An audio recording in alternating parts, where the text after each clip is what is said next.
Hello and welcome to a very special edition of the War Report. Now, we are less than 1 week out from the election. As we record this, this is Wednesday, October 28th, 2020, so 6 days. By the time this comes out to the public, it will be October 29th, 2020, a Thursday, which would put it 5 days from the U.S. elections. Now, things are looking pretty tight, of course. Corruption, fraud, all those things are rife throughout the system. But our electoral maps are a bit more optimistic than last time, especially our good friend GSP is right here.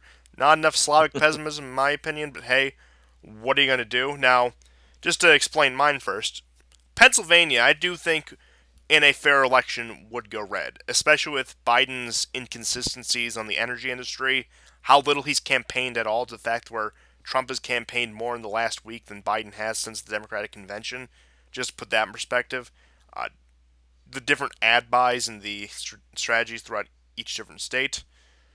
That's why I have tipped Minnesota, which keep in mind has not voted for a Republican since Nixon, into the red column. Because Trump didn't campaign there at all last time, and he lost just by a very razor thin margin. And now they've put resources into it. One of the other complaints was that police presence was too low in major cities. Now, not that that would flip an election, but it's possible. It could happen. It might be just enough. And of course, again, that doesn't necessarily mean Trump's policy or Biden policy affect that. That's again how the public perceives these sort of things. So, in that case, I'm putting Minnesota red, keeping Wisconsin red, and Michigan red, as well as Ohio. The only state I think Trump is going to lose from last election is Pennsylvania because the Democrats have put all their chips there. They have taken the upper Midwest for granted. They have taken Florida for granted, or if they haven't even just stopped trying. Arizona, again, they haven't really put any effort into, which they very easily could flip Arizona. I do think. And I think they'll probably win in 2024 if we have a more or less quote unquote standard election. I debated making Nevada red and New Mexico for that matter. Now, New Mexico is interesting because there's so little polling data out of it. A state that had 9% third party support in 2016. Well, who's absorbing that? And those were for the Libertarian candidate Gary Johnson, the former governor of New Mexico. Assuming though most of those votes were Republican, if they would have voted for the Republican candidate, New Mexico would have went red. New Hampshire's another one I debate putting red because I think with the way they calculated it, but it was too late because the Electoral College had already voted. Trump technically won the popular vote in New Hampshire, but because of invalid votes and invalid ballots and all that sort of stuff, it went blue by like 1,000 votes or so. Very razor thin margins there too. But looking at the information I have, again, I think Pennsylvania, under normal circumstances, would be red, and we would be looking at Trump having a 316 victory in the Electoral College. But I think the Democrats have pulled out every stop to guarantee that they get Pennsylvania. And you know what? The election can be won without that. I think flipping a state like Minnesota would probably be a bigger boost to the morale than Pennsylvania because Pennsylvania, again, it's always been a purple state. Now, it almost always votes Democrat in national elections or the Senate elections, but on state level stuff, I think even a few Republican governors have gotten in. Most of their congressional districts are controlled by Republicans. So I do think with a state that's been as stalwart for the Democrats as Minnesota, if that flips, that's probably the biggest morale booster or decrease in morale from the Democratic perspective than any of them. And again, I'm saying this as a tentative prediction. I wouldn't be surprised at all if Minnesota stayed blue. But this is just my shot in the dark prediction. I'm feeling emboldened. This has been a crazy election campaign, even compared to the 2016 campaign. If there'd be an election where something like that would happen, I think this would be it, especially with how much of an absentee candidate Biden has been. So, I'll let you make the case for Minnesota and Wisconsin going blue.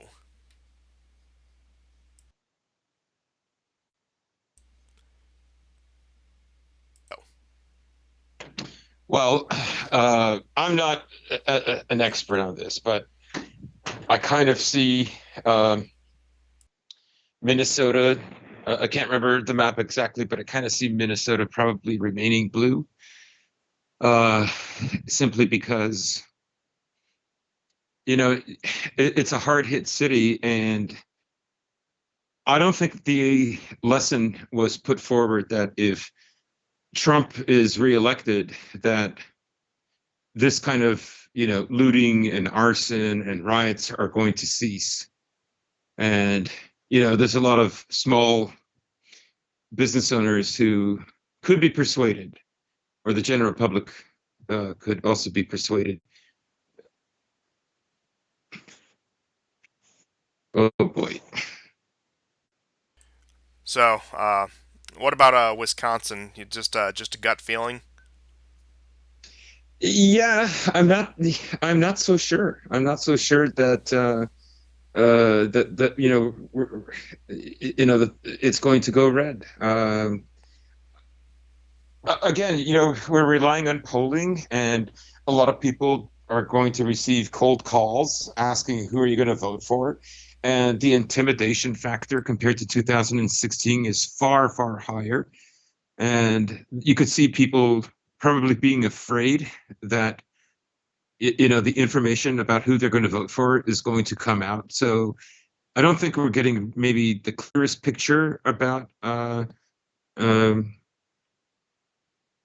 don't think we're going to get the clearest picture possible of what we should expect the results to be. In other words, I don't think the polls are going to be far more accurate than they were in 2016. And we should remember that in 2016, a week out, like the polls actually did start to look more realistic.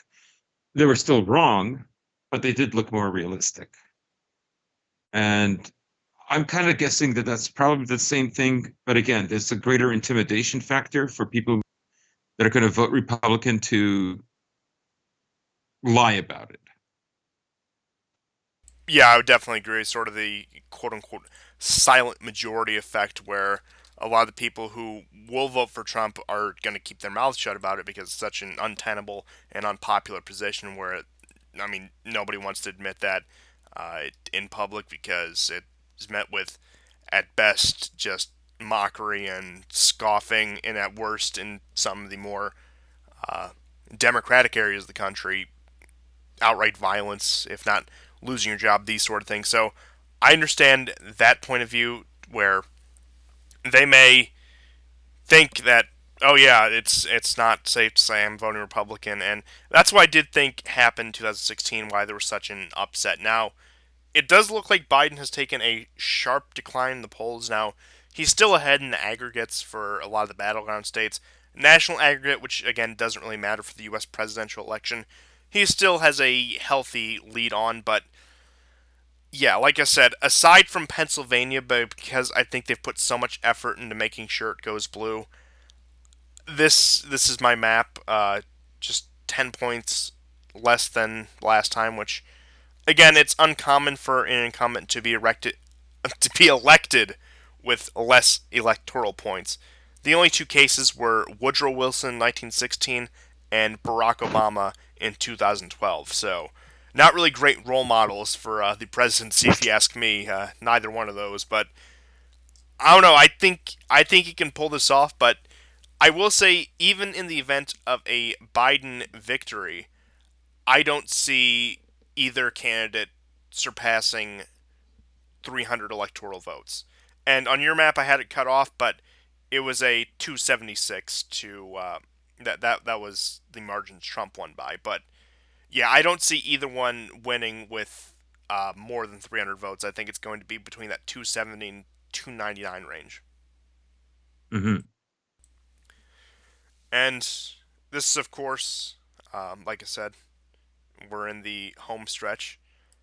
They got the Supreme Court justice through. They got Barrett through, which didn't really cause much an upset as I would have intended. Now, of course, there was the typical whining and shrieking that you do hear in these sort of situations, but really, other than that, it didn't seem to galvanize the base or anything, or fire them up, or motivate them to vote.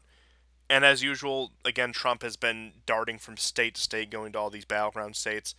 whereas Biden has taken a background role, not really appeared in public, sent Kamala to a few places. So, again, this isn't a unique take, but it's going to come down to turnout. Who has motivated more people?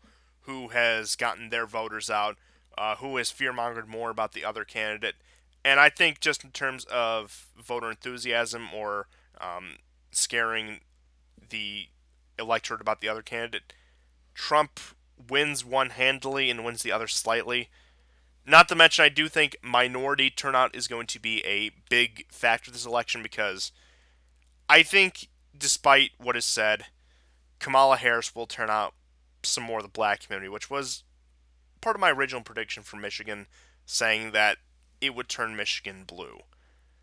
But I will say, with the Latinos, the Hispanics, Trump is up with them, not by these great margins, but he is up. There's been more vocal support from especially Hispanic men for Trump.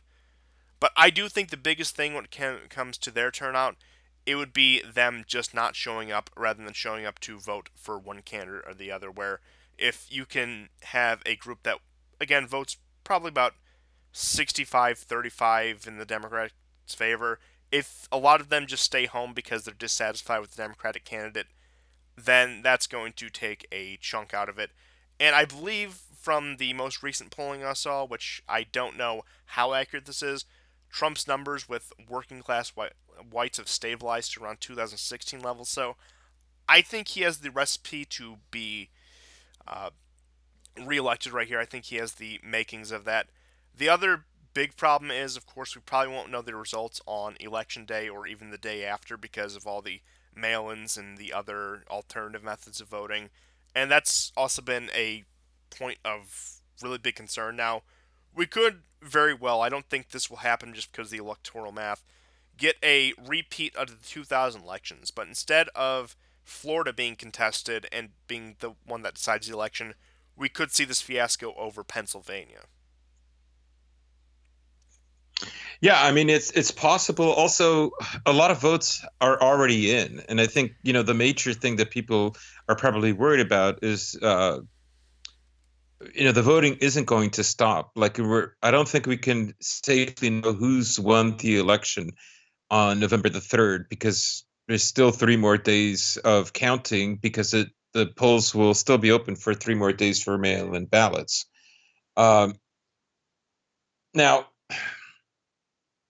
it's still a hard call because uh, there's all kinds of shenanigans that can happen. On the other hand, many states at this time, uh, maybe you could almost guess which party it's going to go to because the amount of mail-in ballots and early voting is something like 30-40% higher than it was this time last year. Yeah, and more. Texas was an example of this, but there were some other states too. I think they said more people have voted either early by in person early voting or mail ins than voted in the entirety of 2016. Now, that could be a just exaggerated claim, but I know it's actually. It's in the high tens of millions at least. We're probably definitely going to see a bigger voter turnout than 2016, and there's some dynamics here that are there's other dynamics that are very different. For instance, uh, in 2016, people, I think most people thought, I wouldn't say it was a huge majority, but I think the majority was convinced that Hillary Clinton would win. People were motivated to vote for either candidate.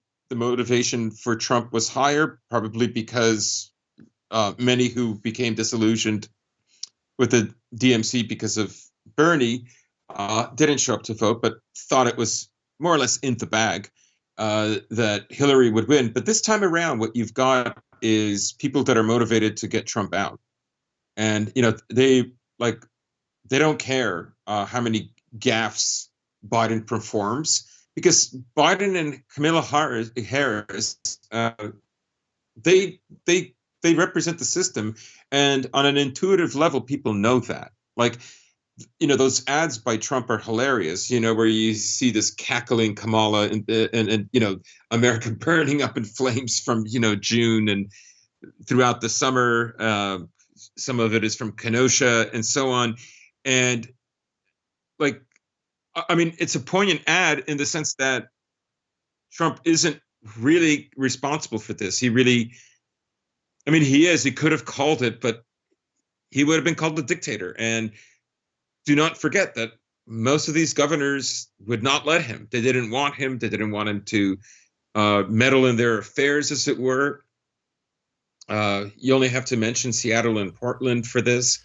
Yeah, So, I think you could say Trump's inaction was due to him being impotent, his hands being tied, whereas there was actual malice on the part of a lot of local governments and state governments. right, right. And it's kind of like the argument that you'll find, a libtard will say, for instance, the economy is terrible. I mean, it's a bad faith argument and it's a bad faith point because they know, like, if it hadn't been for COVID, that wouldn't have been the case. So that, they're making an argument for something that they deeply do not care about, which is the economy. Uh, However, it doesn't seem to like it doesn't matter to them. They know, for instance, that um, this is something like a color revolution that we're witnessing, right? Like the whole point was to bait Trump into, doing something draconian. Not that it ever would have happened, but that was the whole point of it. And you had people, by June 3rd, June 4th, predicting this was going to happen. Uh, and basically mainstream left of center media. Uh, Lots of accounts on Twitter and so on. And he couldn't really give them that. And so what you're left with is this idea that, he can't really control it. And if he wins, we don't know how long it will go on. And if it goes on, then draconian measures might eventually have to be put in place.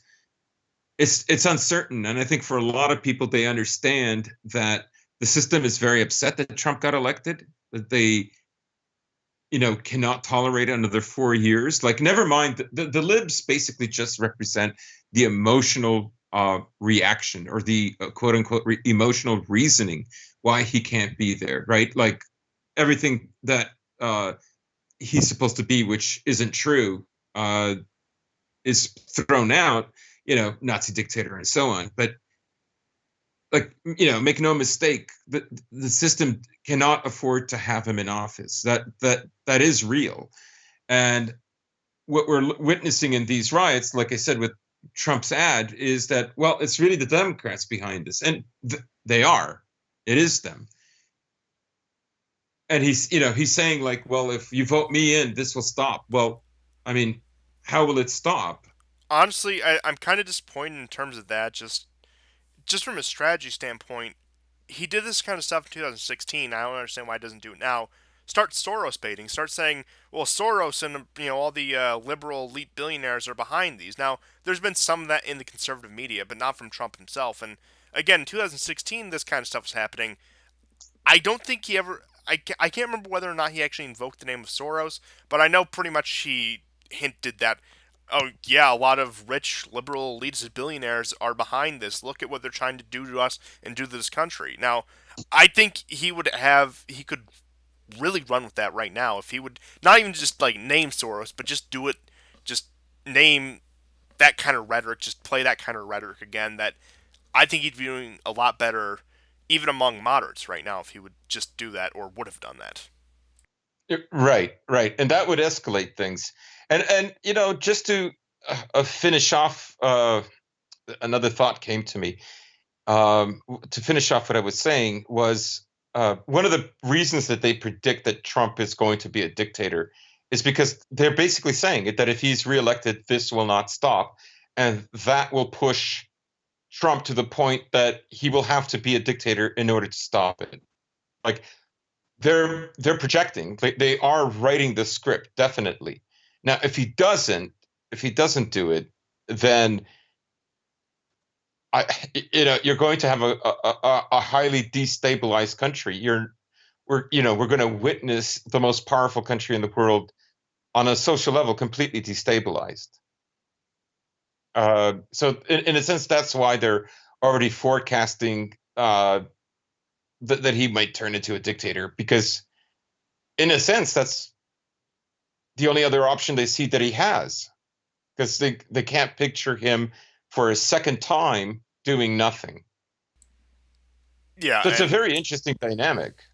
I mean, I cannot recall the last time this ever happened in American politics. I mean, honestly, I can't really either. At least in the past 100 years, that this is like post Civil War, pre World War One sort of political chaos. We haven't really seen that since. But it's amazing all it took for Trump to gain the support of the Latino community was to become a dictator. It's funny how that works, isn't it? Oh, I they love that kind of stuff. I mean, I'm just saying, when fascism comes to America, it'll come wrapped in the flag and carrying a cross. But the catch is, it's going to be a base Latino that's doing it. Yeah. But yeah, it's just yeah. And of course, they composed that entire anthem to Trump. Yeah. I'm sure you've all seen it. But just with that out of the way, I just had to mention that as an aside. I do think it is important though that we take a few minutes here to recognize what a Biden presidency would mean down the road. Now, we've done this to an extent before, but one thing in particular that sticks out is we have a president campaigning on a return to normal. Now, that may be possible to some scale on a domestic level to the point where they give the protesters, the professional activists, a quote unquote vacation, let them rest on their laurels, let them think they've done well for now. Sort of what we discussed last week and the week before about how things might temporarily calm down, but then would be kicked into overdrive in event of a Biden victory. But I do think it will be interesting if Biden wins, watching the media, watching liberals square the return to normalcy with the million different fires going on around the world and the degraded amount of U.S. power. Because, of course, they're going to want him to take some sort of substantive action. Not necessarily a military action, even though a lot of them probably will be calling for that. But will he lend more aid to the Ukrainians? And if he doesn't, because his hands are just tied politically because of the precarious situation that not only the United States but the Western world is in, that isn't going to bode well. And it's going to be interesting to watch them come up with these justifications, watch the media talk its way out of it. But I do think one bright spot of a Biden victory would be just an exposure of more contradictions and lies in the media, in the establishment, if you will, because again, you'll have them triumph this return to normal while things just increasingly get more chaotic because this has moved beyond Trump. This has moved beyond electoral politics. This has moved beyond the president, whatever. This has become a cultural and civilizational phenomenon. Even again, of course, talking on the global scale with a lot of the rising foreign policy challenges, a multi civilizational scale. Mhm. But uh, I I don't see, again, personal opinion, don't see Biden winning, but I'm still open minded to the possibility it may happen. I of course would prefer Trump wins. You could probably guess how I voted if I voted at all. That is, but Mhm. I'm not married to a Trump victory. I wouldn't be devastated or heartbroken if he lost. I would be concerned about a lot of things, the way things are going. But again, I don't think a lot of other people in our sphere would be out in the street shrieking like the liberals did after Hillary Clinton lost. Right, and a lot of that is also, based on, just Trump essentially not coming through on certain promises. Uh, and even the promises aside, uh, the fact that the system was so capable of shutting down whatever it is that he might have inspired. Now, some people will argue that that what Trump has inspired will outlast Trump, and I would I would be more nuanced with that. I would say that Trump isn't so much an inspiration. Maybe for some people who are a little less self-aware, might disagree. But Yeah, more so basically, what Trump was an he's outlet for. right, right. So yeah, I would say that. I mean, anybody in our sphere is we're basically buckling up and seeing like where this takes us. It's us that are the target, not the libs. Oh, of course. And it will be an interesting election nights, week, month, if you will, regardless of the outcome, because, look, best case scenario, Trump wins and continues his him hung policy. We're at least going to get to see the liberal establishment tear itself apart because they are so concerned about somebody who is ostensibly one of their own, yet serving as a stumbling block. And of course, the media outrage, the social media outrage, will be very entertaining. I look forward to that. A Biden victory would be concerning, but I don't think it'd be anything too rapid. I think it'd be a post-Biden world, which with his physical condition, more so his mental condition, I would say, may be sooner than we think. But overall, I think a lot of people are going to wake up, not necessarily in the sense that they're going to join our side or agree with us 100%, but I think a lot of people who were even unaware through this period of 2015 to 2020 are going to realize something is fundamentally broken. They may not be able to put their finger on it, they may not be able to describe it, but I do think those feelings will probably grow exponentially, especially considering the fact how dysfunctional this election in particular is going to be. Yeah. But with that out of the way, I suppose we should move on to the other big news of the past few weeks, which is the spikes in COVID to the point where, Donald Trump is so horrible. Not only did he cause 250,000 deaths in the United States and a spiking of millions of cases, his tentacles stretch further than we think, and he even infected France. But good thing the heroic Macron was there to just go in and lock down the country because without him, what else would we do? How else could we react to this if not for another lockdown for a disease that is already endemic, that has already entrenched itself within the population? Just shut, just don't go outside. Simple as, and everything will be okay, I guess. But what we do have is we're seeing the second wave of responses now, at least in the United States and somewhat in Europe, definitely in China. We saw the economies stagger to a recovery on both a national and international scale to the point where they stabilized. They made up for a lot of the losses that had been inflicted by the lockdowns and by the other effects of the virus on the economy. And now it looks like a lot of European countries, France, Netherlands, etc., are going for a second round of lockdowns. Now, it will be interesting to see, something to definitely keep your eye on, how the economies of these countries will fare when they're hit with one lockdown, start to get back up on their feet, and then get kicked to the ground again. And it'll be interesting to see how East Asia reacts if they shut down their economies again, if China stays open, if Japan stays open, etc. What Russia will do, what the United States will do, because I think if it gets to the point where the most of the leaders of the world are talked into a second lockdown. And again, as we've seen in Sweden, even if you keep your country open, just by the effects on the global economy, you will take hits on you will take hits to your economy. Your economy will suffer just because of the direction of the other economies in the world.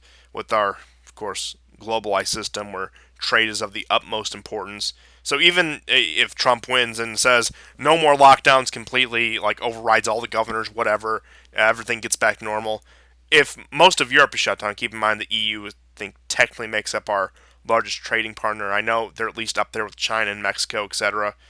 So if most of Europe shuts down, if China possibly shuts down again, it could be to the point where it actually sets on a longer lasting recession rather than the dip we took before we bounce back up. And that's honestly one of the biggest things I fear right now is that the economies will just go downhill, and because of one hit after another, it'll take actually several years for them to recover to the point where we're at a crisis that resembles 2008 or the late 1980s. Right, and there was that recent article, I forget the publication, that said by 2030, I think it was The Economist, who said, "You'll own nothing and you'll be happy." I mean, we've seen this trend developing for quite some time, where every successive generation over the last 40 years has, basically less than their parents had or their grandparents had, and they owned less property. There's nothing really to bequeath. They're holding off on having kids, and the constant messaging is how you'll be happier being single. Babies are depressing. You should be traveling the world, so on and so on and so on. And you might, basically one could say that COVID has been the response to COVID has been an overreaction. I will just say that now. I felt differently in the spring. I think when I saw the BLM protests, I basically figured this is BS. There is no way these things cannot be super spreaders, and of course, what we lots of hospitals said if you're participating in a BLM protest, especially in New York State, well, you don't have to write that down. We can blame it on something else. And the so-called, the red states are really suffering right now. Um, I mean, that was a bit ridiculous because they were basically entering their first phase. Um, the virus arrived in Middle America later than it did on the coastal cities, as you would expect. But then this was portrayed as if the lack of seriousness with which red states dealt with it is why it spiked. No, it was already being moved around, and the greatest number of deaths are still in New York. So I mean Yeah, that's still in any case, basically what's happened is you've kind of sacrificed the future of just about anybody 40 and under. yeah, and that's not only As you in the say, United it's going to States, take but years to recover. that's all across the West. I mean, I remember seeing articles Yeah. put out by people on our side. Can't remember who exactly what it was. That pretty much the southern European economies, Greece, Italy, Portugal, Spain, the pigs country, were in a state of what was functionally disrepair because they got hit by 2008. They didn't recover from 2008. Unemployment, especially youth unemployment, is still astronomically high in those countries. Emigration is soaring through the roof. And now, this final hit, especially with countries like Italy and Spain, who actually did have substantial amounts of deaths, were countries where probably lockdowns were actually justified. They Hmm. have just dug themselves deeper and deeper into a hole. They didn't get the chance to climb out a little bit higher like Northern Europe did, like the United States, like Canada did. No, they just got completely beaten down, and these countries are economic basket cases, and I don't know what it would take to even get them to a functional budget to the point where they just have even are operating on a healthy deficit. And I pretty much what's going to happen is what's been happening. These countries are going to end up as economic colonies of Germany. That was the end goal all along with the 2015 debt crisis, especially in relation to Greece. Italy was on the verge there for a while. I think this most recent thing may have tipped them over the edge, and a lot of Italy's going back into a lockdown, so they're probably going to end up again as an economic colony of Germany. Iberia, Spain, and Portugal are just basket cases in and of themselves, so I don't know what's going to happen there. It seems like the only places that have really fared well are in the European Union is in the East, and I don't think Germany. Germany made it out too bad, which is ironic considering probably one of the biggest hubs of neoliberalism in the world, where their infection cases don't spike, their economy didn't take that much of a hit. So it looks like what we originally thought was going to be something that completely delegitimizes the neoliberal world order. Because even back when this first started, January, February, I thought, okay, this is going to be kind of serious. I don't think it's going to be as serious as what they're trying to make it look like in China. But especially if China gets ravaged by this is going to do a do a quite a number to the world economy, and it's going to bring in a lot of questions about neoliberalism, about liberalism, etc. But what turned out to be the case was these lockdowns, these measurements became tools to entrench the liberal order by whatever means. And I do think a lot of it does have to be blamed on a lot of conservative governments for dropping the ball, for not pointing out this as a delegitimization of globalism, of neoliberalism, etc. But Mhm. at the end of the day, it's the Democrats, it's the liberals all across the West saying, if you don't wear masks, this is going to be literally the second Spanish flu. Millions of people are going to die. We have to shut down everything for extended periods of time because of X, Y, and Z. And of course, the money in the bailouts didn't go into any small businesses, didn't go to individuals or families. Most of it went to multinational corporations who, again, are in bed with the liberals, the neoliberals. So it is just interesting watching something that seemed like was going to be their death knell became one of their greatest assets. Right, and I will still say that a lot of this is preparation for what we know is coming. Right, like if you look at what's happening in France now, and we'll get to it, and this isn't directly about COVID, but it is France. So yesterday in Marseille and today in Vienne, which is a town just south of Lyon. It's spelled almost identically to Vienna, but it's in France. So you have these roving gangs of Turks who are trying to hunt down Armenian Christians, right? Now, in the last 5 years, we've seen these ethnic tensions boiling over in the West.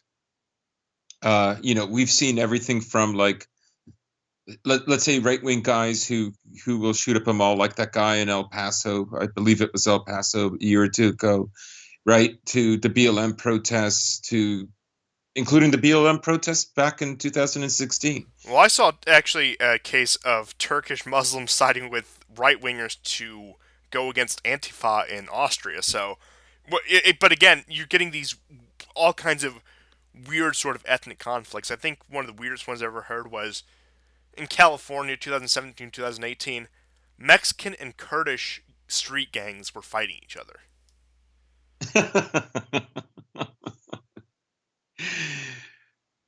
Right, but I guess what I'm saying is in some ways America is the canary in the coal mine. It has the of all the developed Western nations, it has the smallest white population, and I mean I think a lot of people are basically predicting similar kind of scenarios developing that we saw this year on a similar scale in 10 years in Britain and in France.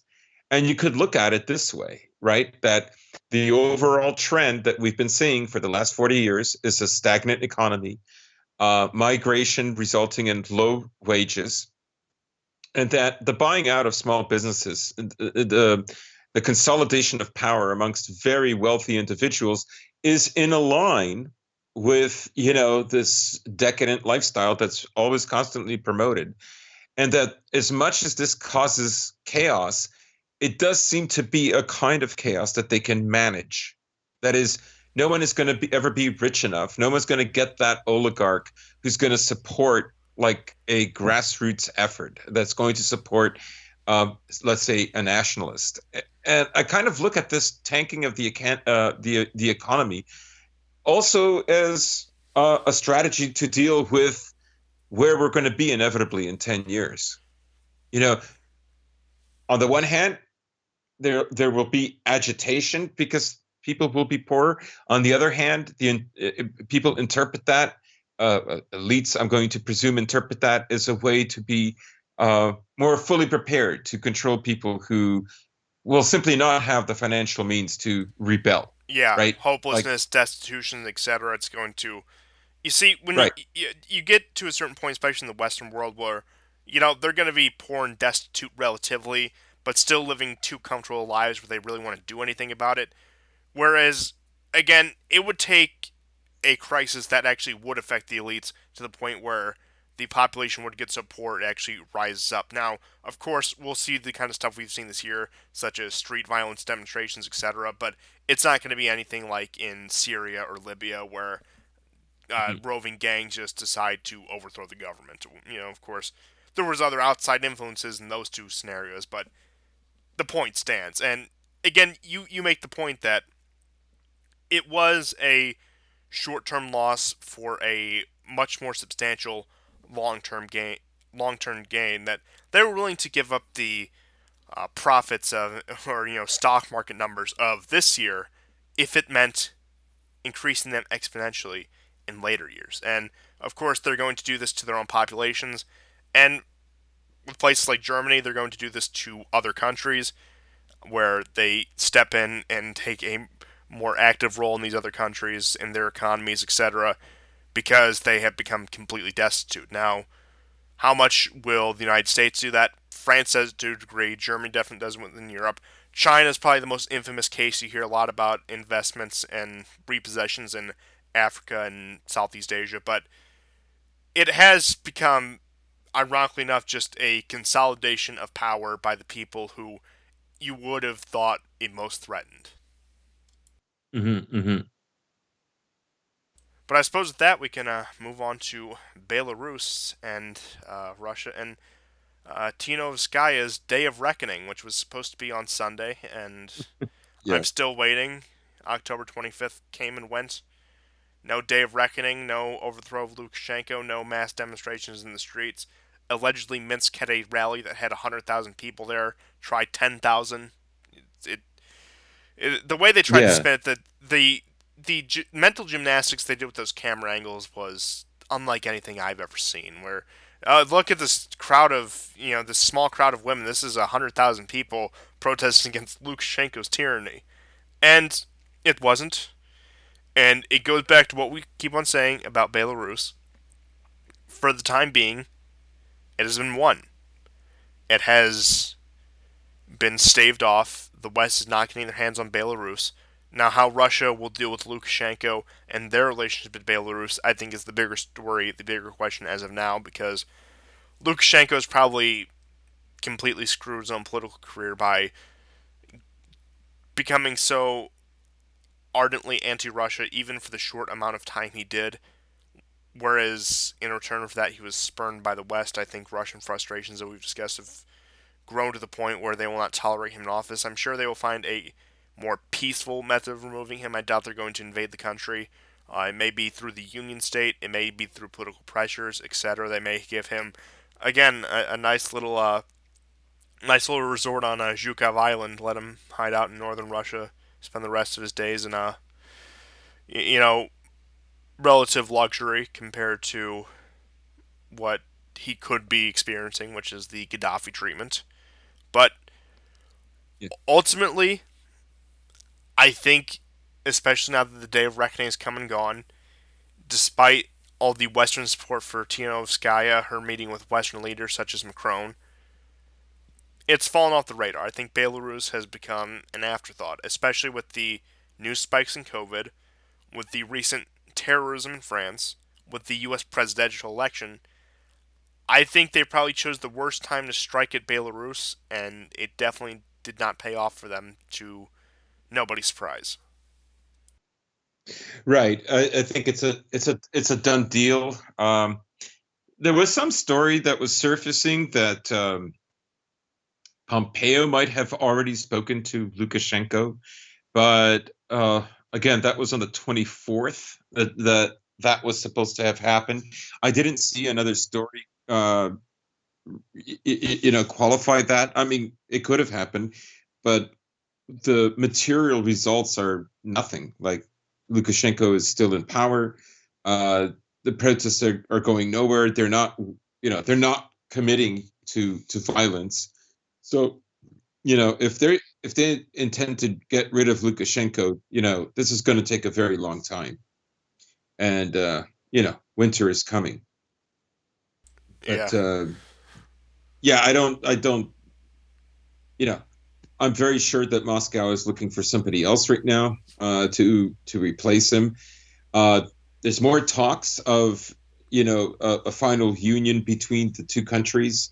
Definitely, they've signed agreements for an increase in military exercises and cooperation. So, that's basically signaling that you know the, for the West to you know lay the hands off, so to speak. Yeah, and it's like I said, it's been a done deal now. A Biden administration probably push the issue further. Now, to what degree of success that would be is again up for debate to a large degree because Biden can stand with Belarus. He can say we're going to bring freedom to Belarus. He can dedicate all these resources to it. But if there isn't at least the amount of support on the ground or within Lukashenko's own elite, somebody willing to backstab him or throw out power, etc., then it's not going to happen despite how many resources you throw at the country. And it would be a wasted investment compared to the much more tumultuous situation in both Ukraine and the Balkans. So if they really wanted to Mm. strike at Russia, it would be that, or again, especially the Caucasus, which we will talk about in a minute, and sort of the mixed American response that we've been getting in the run up to the election. So that was Belarus right there, and it hasn't been a good week in the Caucasus. Not been a good week for Armenia, except some news that Russia may be getting more involved on Armenia's behalf, but they've been losing the war, so to speak, to say the Yeah. least. Allegedly, Russian mercenary planes have been landing in Armenia. They were detected flying over the northern Caucasus, which is still in Russian territory over Dagestan, Chechnya, etc. And we know at the very least they've been getting Russian military aid, Russian shipments through Iran actually, because Georgia's closed their airspace, so where they just circle around, and of course Iran is tacitly supporting Armenia in this conflict. Israel and Turkey have supported Azerbaijan, and Israel, which was definitely going to stop its support, has not. Turkey has been very belligerent about this to the point where they've dedicated almost all the resources they put in Syria into the Caucasus, into Azerbaijan, and I mean it's paying off for them from a strategic standpoint, but we'll see how much longer this lasts. It is interesting to see because Trump at a rally in New Hampshire, of all places. Now, I know the Armenian population in the United States is mostly on the West Coast. I don't know how many are in New Hampshire or even in New England, but he was praising the Armenian efforts and saying, we're going to negotiate a deal. He claimed to have had a deal the next day. I don't know how that came through, but I doubt it did because the fighting hasn't really ceased. Biden a few weeks ago, or at least Biden's campaign, said, we stand with Armenia. We need to stand up to Turkey and their belligerence against their neighbors, etc. So it seems like despite that, the American deep state, the American administrative state, is solidly on the side of Azerbaijan. Both presidential candidates and the administration. I don't know. I haven't heard the State Department or Pompeo speak on this issue yet, but it seems like they're tacitly endorsing Armenian actions. Now, I don't know if that's just to try to one up Russia, saying, look, Armenians are being attacked, and Russia, their so called ally, isn't doing anything, but us in the Western world, we're so kind and generous and strong that we're going to stand with Armenia despite not even being officially allies with them. It could be that approach. It could be the approach where they are genuinely concerned about a more aggressive Turkey, which again I will get into in a minute. So to the point where they don't necessarily want to confront Turkey head on, but they want something to sort of humble them, to put them in their place, to show them that they're not invincible. But the big news with Turkey in relation to all of this is the calls have skyrocketed from people all across the political spectrum. Now, of course, nobody of any political authority. Now, in NATO, in other NATO countries such as France, it may be a little bit of a different story.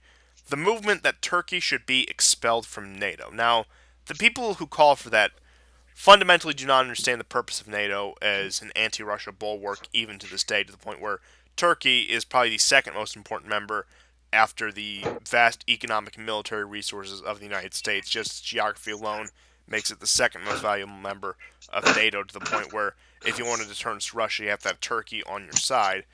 But it seems like among a lot of the Brussels elite, among the French elite, among the American elite, there has been an exhaustion with dealing with Turkey's antics, to the point where, again, expelling Turkey from NATO or punishing them in some sense, sanctioning them, has picked up steam. And my biggest hope out of all of this, honestly, is that in their short-sightedness, in their anger, Turkey does something so brazen that they they get expelled from NATO, which makes the organization functionally extinct. Now, I doubt that's going to happen, but one can dream. Yeah, definitely a lot of tensions. I would also say that some of the disgruntlement towards Turkey stems back far further. No, not that far, but we'll say this. During Maidan, what you had was an attempt basically by the U.S. to stop South Stream 2. There was a visit to Bulgaria, because that's where the pipeline was supposed to go from Russia. And lo and behold, I think, I don't know if it was Kerry or a secretary of his that had gone to visit. There was a terrorist attack, and within 48 hours, South Stream 2 was canceled. Now what you have is Russia enters the war in Syria. Initially, relations with Turkey and Russia are bad, but Turkey signs on to South Stream. Now, the whole point, both with the Obama administration and with the Trump administration, is with regards to Russia, is to cut off Russia completely from Europe as an energy supplier. In other ways as well, but primarily as an energy supplier. So Erdogan's first kind of misstep was signing on to Turk Stream, or South Stream, reborn. And that's complete now, and Turkey's going to become like this hub. So, and of course, this also relates with Burisma, because Burisma was supposed to be this huge energy investment hub. It was going to be this enormous consortium, and Russia was going to be blocked from Nord Stream 2 as well. And generally, that's how the plan was going to go. So now there's also, disputes in the Caucasus in terms of oil. Now, they've never really developed this great pipeline that was supposed to go from the Caspian Sea, from Azerbaijan all the way over. But that doesn't mean that isn't something that they want, or that doesn't mean that that's something that they're not going to work for. In fact, we could probably guess that there may be some information that surfaces in the next year where that will kind of give a new spin on Nagorno-Karabakh. So I would say that on an emotional level, yes, the Europeans despise the Turks for attacking Armenia. I also want to kind of correct some of the things I said last week. The region last week that I mentioned that was primarily, overwhelmingly Armenian is true. It was, and then became more so. But Nagorno-Karabakh and all the other areas was overwhelmingly Azerbaijani. So I did not know that. So I just want to, clarify that. And, Armenians basically the Armenian government got Armenians from as far away as Lebanon to resettle those areas. So I would say that, yes, there is a growing consensus amongst European leaders, and you could look at it this way, that Macron also represents this interest in a more independent Europe. And this is a conflict where he can assert that. And that also might have been a key factor, for instance, why he allowed the Charlie Hebdo projections to take place on that wall, on the side of that building. And this has sparked all kinds of controversy both within France and outside of France. And it's also why you have, like, part of the reason why you have Turks like roaming the streets looking for Armenians to beat up. Um, it's just a growing anger, and we know that these are irreconcilable differences. But I think Macron is using it. He's using it to try to pave a way independent of the U.S. And we had that map a while ago, and this is something that France and Germany are both interested in. Speaking of which, I think Is a I kind still of probably have it if it just give me a minute here. But go on, I'll pull it up in the meantime.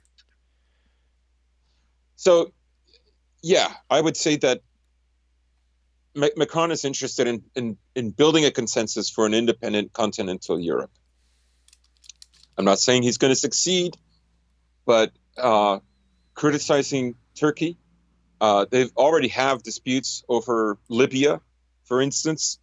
And Turkey's not doing so well in Libya now because there's a permanent ceasefire, and Turkey really needs all of Libya to be on board if he's going to take advantage of oil production there. So I'm just sort of reiterating my point. I'll just leave it at that. Yeah, and I just have these maps here, which the one on the left-hand side is the contingency plan for several different European countries, or what it's projected they would do if, in the event that Trump is no longer president, or, to put in more simple terms, Biden would be president. Dark blue is strengthen security ties. Light blue is maintain. Purple is pursue a more independent policy. Uh, where on the pro Biden side, I guess you could call it, France and Germany, regardless of who president is, you see this on the left-hand map and the right-hand map, both want to pursue a more independent foreign policy, economic policy from the either Trump or Biden administration. And we talked about this at length a few weeks back, about a month ago, but just to put that in perspective, and yeah, Macron does want to turn the EU into his apparatus. He wants to turn it into a bastion of European values and establish an independent foreign policy. But I think the biggest thing that puzzles me about that is he wants to scorn Turkey, and that makes sense for his goals, while at the same time stifling his own rapprochement with Russia over the Navalny scandals, the so-called Navalny scandals, and Belarus. Now, I don't know if that's just some sort of pressure to get them to the table, or whether that's just a dedicated anti-Russia position, which doesn't really make any sense, because if you're going to isolate Turkey, it seems like you need to bring Russia in the fold. You need to have either one or the other in the fold if you're going to have some sort of coherent policy in terms of a quote-unquote independent European foreign policy, an independent European power bloc. Now, that's what one would think, but again, it could be that Macron is trying to take liberal imperialism to its fullest extent, sort of the, I guess you could say, eternal battle between the Anglos and French on whose interpretation of liberalism is really right, where Macron is sort of the continuation of the continental system, the continuation of the French Revolution, where the UK, the United States, of course, the Anglosphere, is the continuation, of course, of Anglo-liberalism, of the more, I would say, in a way, reserved sort of liberalism, rather than, again, the kind of system you get on the continent. So it could honestly be that, where Macron thinks that Russia and Turkey must bend the knee if they want to be part of our world order.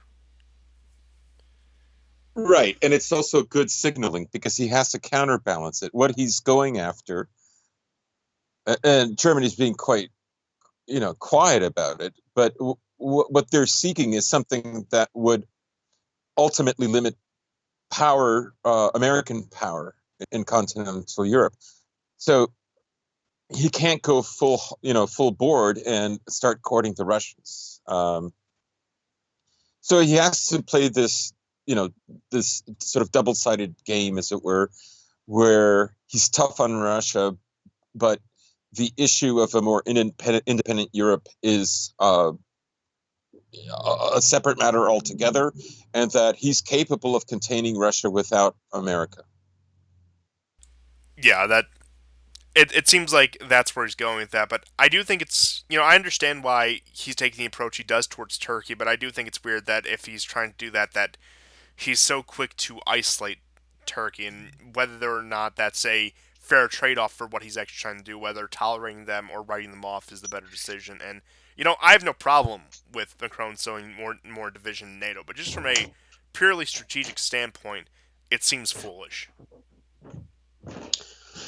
Uh, he's got limited power and he has limited options. He has to play it as well as he can. Uh, that's the way I see it. Yeah, makes sense. Obviously, yeah. I mean, obviously, France and Germany. It's not just really about ambition, but it's probably also they themselves preparing for a far more uncertain future. And as they look into the looking glass, they're thinking that America, may not be either the direction or let's say the hope, regardless of who is president.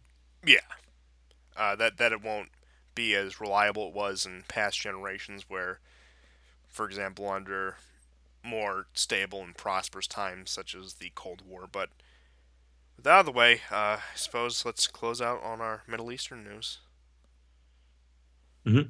So, starting with Syria, of course. Now, again, actions continue in Aleppo, in Idlib, around that area. Not so much Aleppo, but the Aleppo governorate more so, especially into Afrin with the Kurds. But it seems like most of the action in Syria takes place among the Turkish withdrawals of the country.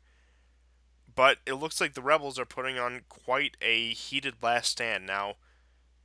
Just in terms of actions, I don't know how effective those actions actually were in terms of stopping a pro-Syrian forces advance, because again they've been breaking out everything in their arsenal: missiles, shells, drones, etc. And of course, we get more ISIS attacks in the east. We're having those resurgences, more skirmishes in the south with whatever remnants are left. Not really any news out of the U.S. patrols in Syria. I guess either they stopped reporting on those because they became so insignificant, or whether there's really no uh, sizable news stories of them either being routed or chased off, or chasing down Syrian forces, or getting in confrontations with whatever group.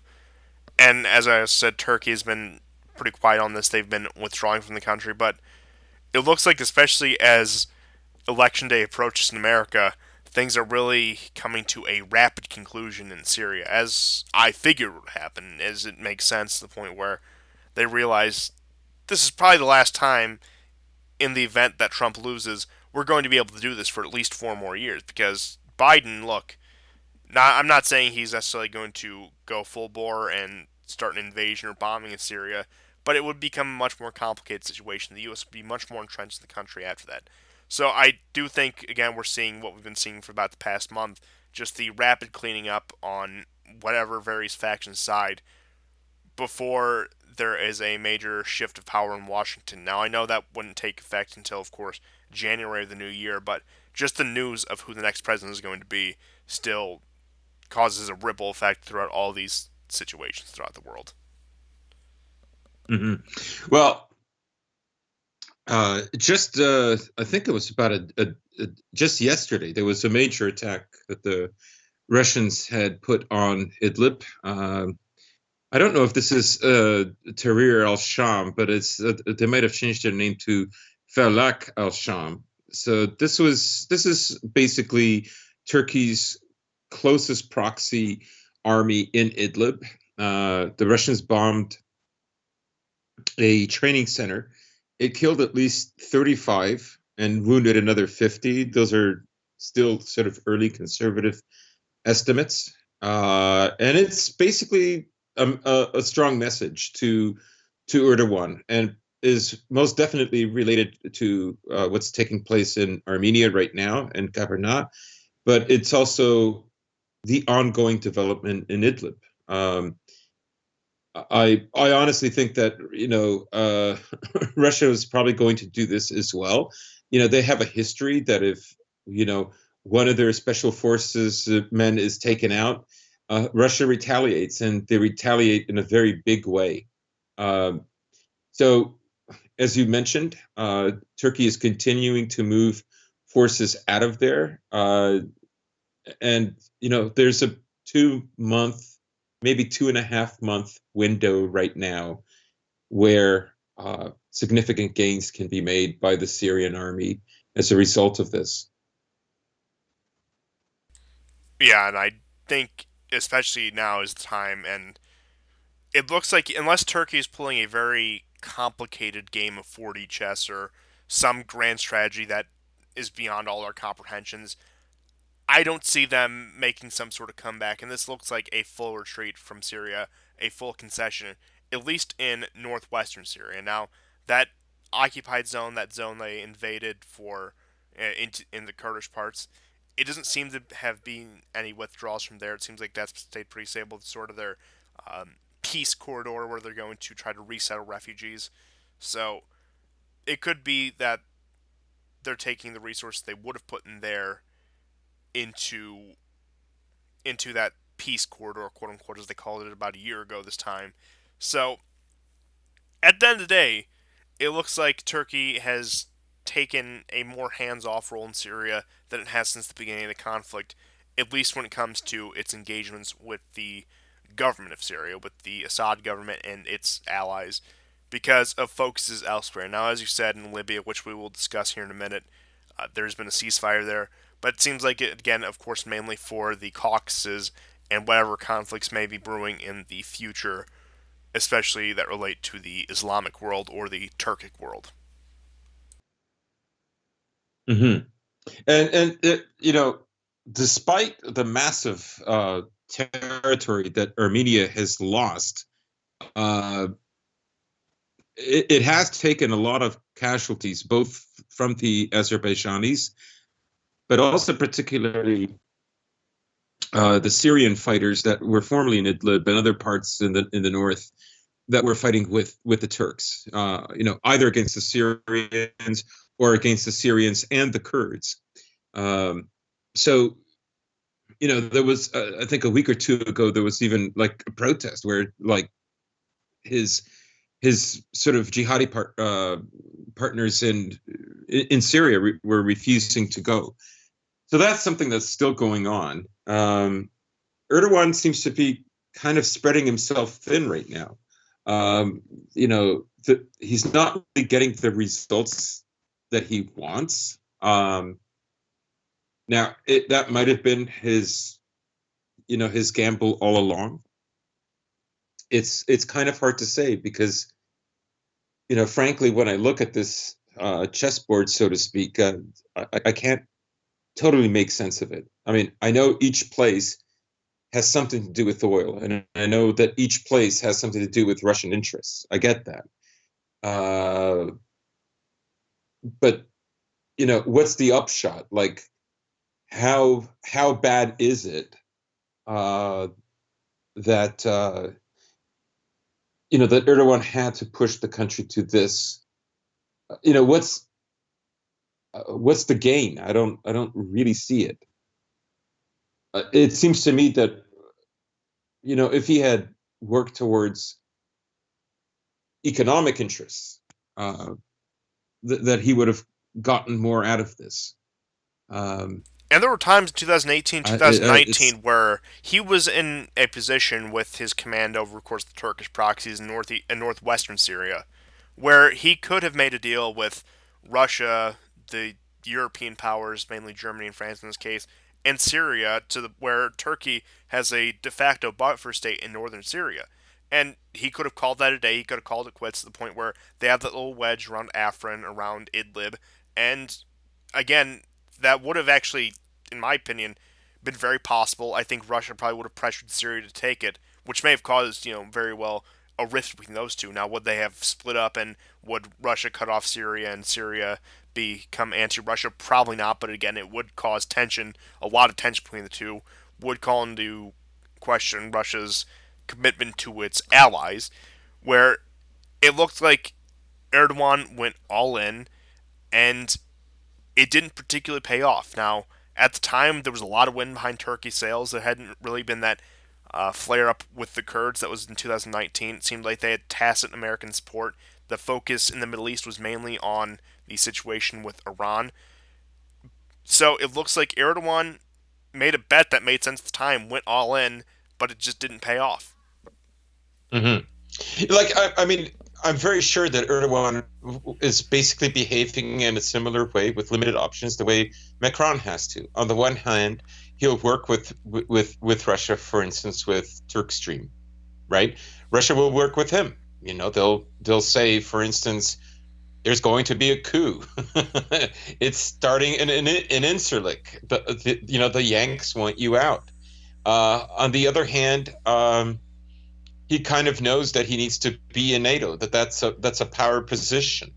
That the world could be for Turkey would be far worse if he was not in NATO.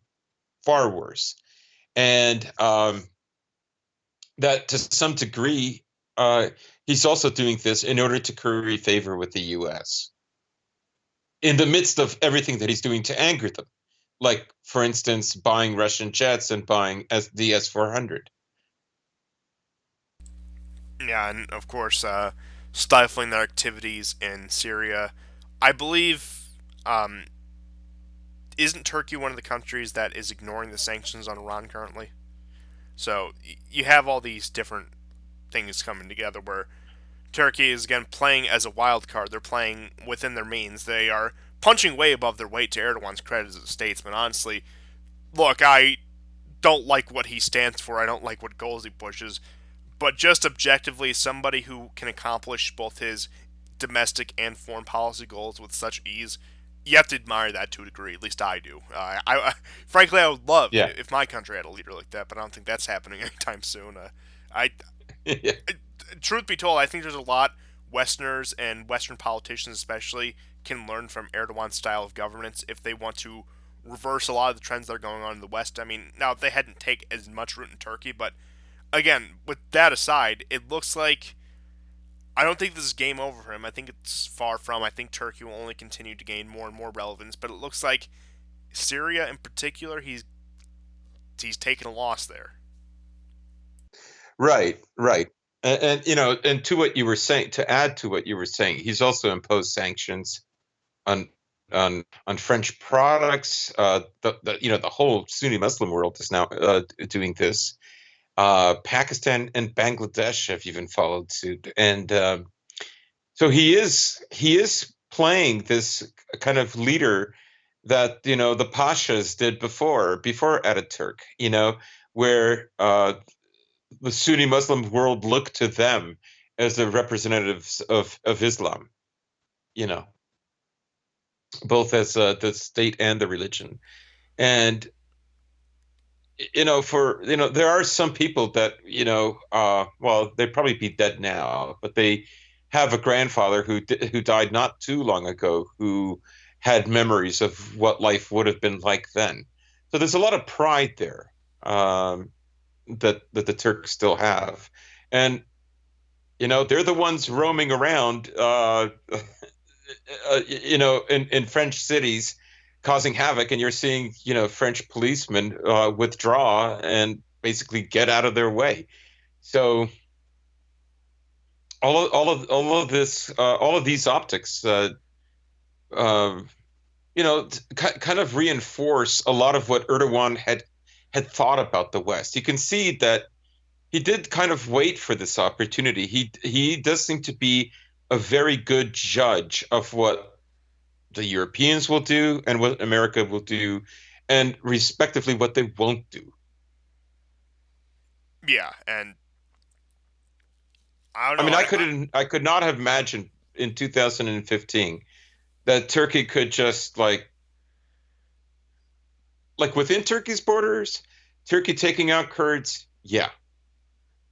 But invade another country, obviously, the more destabilized Syria is, the happier America is. But it did come at a cost for America's reputation regarding the Kurds. That did happen. Oh, So absolutely.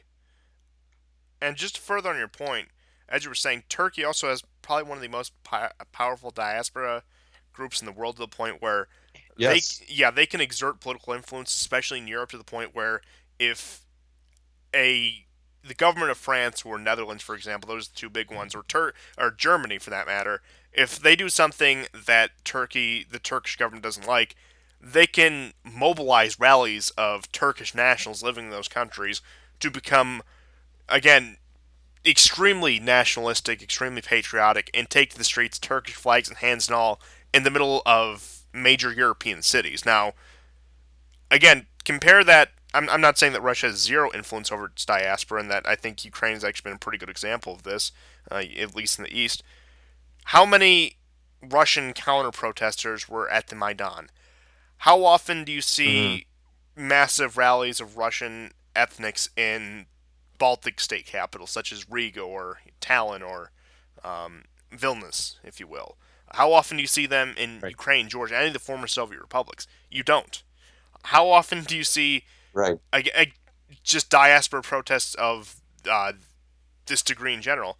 Not even Israel and the Jewish diaspora population can do that. Now, of course, a lot of the Jewish diaspora population, especially in the West, especially in the United States, are very pro-Israel, admittedly, but they don't have the kind of massive demonstration that Turkey can get their diaspora to do. Hmm. And on top of that, somehow Erdogan, who went from being pretty inconspicuous, honestly, has probably become one of the greatest statesmen of our era. Yes, ironically, yes. I mean, nobody would have foreseen this before 2016, even after the coup. But he really capitalized it. And again, I made my position clear. You don't have to like what he stands for, but you're kidding yourself if you don't think he's an effective political operator and that we don't have a lot to learn from him. Yeah, yeah, absolutely. But with that, I suppose we'll close out with Libya. Now, as you were saying, I'll let you take the reins on this. You were telling me about a ceasefire. Right. So a ceasefire has been called. Sitra is, the important city that Erdogan's forces had hoped they would capture. That hasn't happened. Um, so now we're in a stalemate. And where this goes right now, I don't know. Uh, the important thing is the oil wells. So the oil wells in Libya, uh, as far as Erdogan is concerned, he's not seeing revenues coming out. But then I would say that the situation is going to be dire because for the average Libyan, uh, those are really important resources. Apart from that, I don't have really much else to say. There haven't been any heavy clashes for a long time. I mean, this is on the Libyan timeline, so you know, take a long time with a pinch of salt.